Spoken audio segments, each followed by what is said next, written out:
Hey everyone, in this video, I'm breaking down the 7 types of mortgages we use to purchase investment properties. You might think all mortgages are pretty much the same, but that's far from the truth. Stick around to find out which mortgage options can help you maximize your returns or save you money.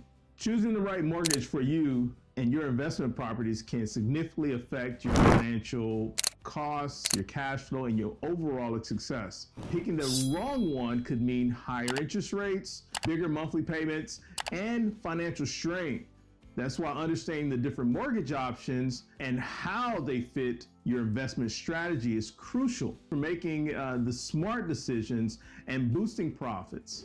Fixed rate mortgages are the most common for investment properties, with stable interest rates that doesn't change over the life of the loan, and your monthly payments stay predictable. If you're in it for the long haul and want to lock in a low interest rate, a fixed rate mortgage is ideal, especially when interest rates are low. It offers a peace of mind, but keep in mind that these loans usually require large down payment and a stricter qualification standards. Think of the bank, right? Adjustable rate mortgages offer an interest rate that changes periodically based on the market conditions. They usually start with a lower rate than a fixed rate mortgage does, but after a set period, the rate adjusts. And that's where the problems lie. This option pretty much works well for your investors who plan to sell or refinance before the adjustable period kicks in. The lower starting rate can mean lower monthly payments and a better cash flow in a short term. So if you want to work a deal that's only maybe for no more than 9 months to 12 months, and you know that rate changes at 24 months, that will be a better option than doing a fixed rate that's going to be a higher rate, because that rate may be at 2% for the ARM, and it'll fluctuate after the 24 months. But if you get a long-term rate, that could be like a 5 or 7% for the 30-year. All right. So monthly payments and better cash flow in the short term is what you can see. You know, just remember that there's a risk with the rising rates, which can lead to the higher payments down the road. Interest-only mortgages allow you to pay just the interest for a certain period, usually between 5 to 10 years. After that, the loan converts to a traditional mortgage where you pay both the principal and the interest. This is great for investors who want to keep early cash flow high, maybe for renovations or other investments. Just be prepared for a jump in payments once the interest-only period ends. And be cautious. If the property's value drops, you could find yourself in a tough spot. For FHA loans, they're backed by the Federal Housing Administration. They're pretty much available under a certain condition, like buying multifamily properties where you live in one unit. They're appealing because they require a lower down payment and have more lenient credit requirements. For new investors, for those with less money for a down payment, FHA loans make it easier to get started, but they do come with mortgage insurance premiums add to your overall costs. Make sure the property qualifies for FHA financing before you get too deep into this. You also have the VA loans. VA loans are guaranteed by the Department of Veteran Affairs and are available to eligible veterans, active duty service members, and certain members of the National Guard or the Reserve.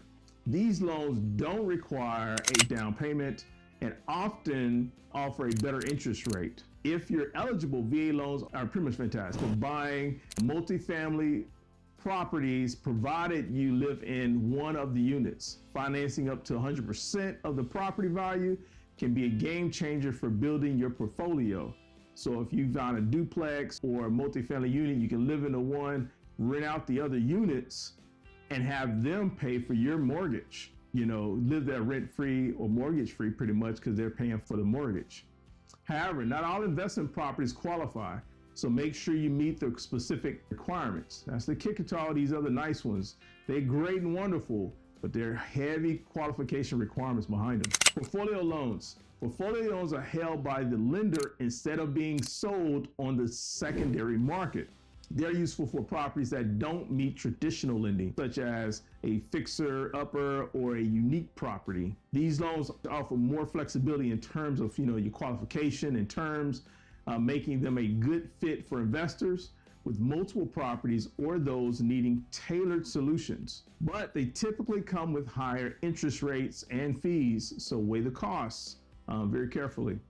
Your commercial loans, these commercial loans pretty much are designed for properties with 5 or more units or the mixed use spaces combining residential and commercial. They come with different qualifications, requirements, and terms compared to residential loans. Those commercial loans are a good option if you're expanding into large-scale investments like multifamily or mixed-use properties.